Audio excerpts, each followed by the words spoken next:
Traders অত্যন্ত খুশির খবর যে মার্কেট 24,000-এর উপর চলে গেছে। এখন মার্কেটে কি করা উচিত একটা মোটামুটি একটা ভিউ দেওয়ার চেষ্টা করছি। দেখুন, মার্কেট আজকের যে কন্ডিশনস রয়েছে, এই কন্ডিশনস থেকে মার্কেটের অ্যাটলিস্ট একটা কারেকশন কিন্তু এবার এক্সপেক্ট করছি।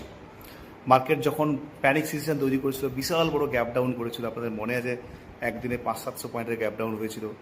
সেদিন আমি বলেছিলাম যে মার্কেট যদি অরিজিনালি ডাউন ট্রেন্ডে যেতে হয় তাহলে মার্কেটকে অ্যাটলিস্ট 23,500 পর্যন্ত র্যালি করতে হবে। কিন্তু মার্কেট 23,500 পরেও আরও 1,000 পয়েন্ট র্যালি করলো এবং আজকে 24,200 কাছাকাছি মার্কেট করে বেড়াচ্ছে। আমার মতে মার্কেট হয়তো 24,500-600 অবধি যেতে পারে ম্যাক্সিমাম। ওকে, এর বেশি এই মুহূর্তে মার্কেটে র্যালি করা উচিত নয়। কিন্তু আমি খুব ডাউটফুল যে মার্কেট আজকের যে র্যালিটা করছে হয়তো কালকে বা পরশু 1-2 দিনের মধ্যে মার্কেটে একটা টেম্পোরারি কারেকশন বা টপ ক্রিয়েট হওয়া উচিত। তার মানে মার্কেট অ্যাটলিস্ট একবার 23,500 কাছাকাছি যদি আসে এবং তারপর যদি র্যালি শুরু করে তাহলে সেই র্যালিটা সাস্টেনেবল র্যালি হবে এবং সেক্ষেত্রে মার্কেট এগেন 25,000-এর কাছাকাছি র্যালি করতে পারে বলে আমার মনে হচ্ছে। সেই জন্য আজ এবং কালকের মধ্যে আমাদেরকে সেলিং অপরচুনিটি খুঁজতে হবে। বিশেষ করে কালকে যদি আমরা দেখি যে মার্কেট আপসাইড থেকে ডাউন সাইডে একটা টপ ক্রিয়েট করেছে তাহলে সেই কারেকশনটা কিন্তু কন্টিনিউশন হওয়ার সম্ভাবনা রয়েছে। ওকে, আপাতত যদি আমাকে জিজ্ঞেস করেন যে এই মুহূর্তে কি শর্ট করা উচিত, এই মুহূর্তে যদি কেউ শর্ট করতে চান তাহলে অবশ্যই কল শর্ট করা যেতে পারে out of the money. Otherwise এখন কিন্তু কমপ্লিটলি মার্কেটে সেলিং সিগন্যাল নেই, কমপ্লিটলি মার্কেট কিন্তু এই মুহূর্তে বুলিশ সিগন্যালে রয়েছে। কিন্তু অ্যাজ পার মাই আন্ডারস্ট্যান্ডিং এবং আমার স্টাডি অনুযায়ী মার্কেট 1-2 দিনের মধ্যে টেম্পোরারি টপ ক্রিয়েট করা উচিত এবং তারপরে মার্কেটে অ্যাটলিস্ট 500-700 পয়েন্টের একটা কারেকশন আসা উচিত। তো যারা এই মুহূর্তে বুলিশ মোমেন্টামে রাইড করছেন আমার মতে আজ বা আগামীকালের মধ্যে কিছুটা প্রফিট বুকিং করা উচিত। যদি নিফটি কেউ ক্যারি করে থাকেন বা কোনো পজিশন যদি শর্ট টাইমে কেউ নিয়ে রাখেন, সুইং ট্রেডিং করে থাকেন।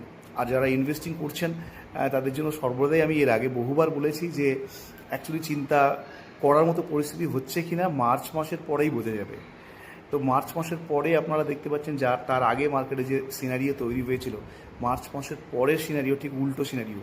এই মুহূর্তে অনেকে যারা লস বুক করেছেন তারা আফসোস করছেন, যারা ক্যারি ওভার করছিলেন তারা তো নিশ্চিতভাবে বুঝতে পেরেছেন বা অনেকে ভেবেছেন যে লস বুক করে নিয়েছে, এখন নতুন যদি ইনভেস্ট করা যায় মার্কেট কন্টিনিউ আপসাইড যাচ্ছে।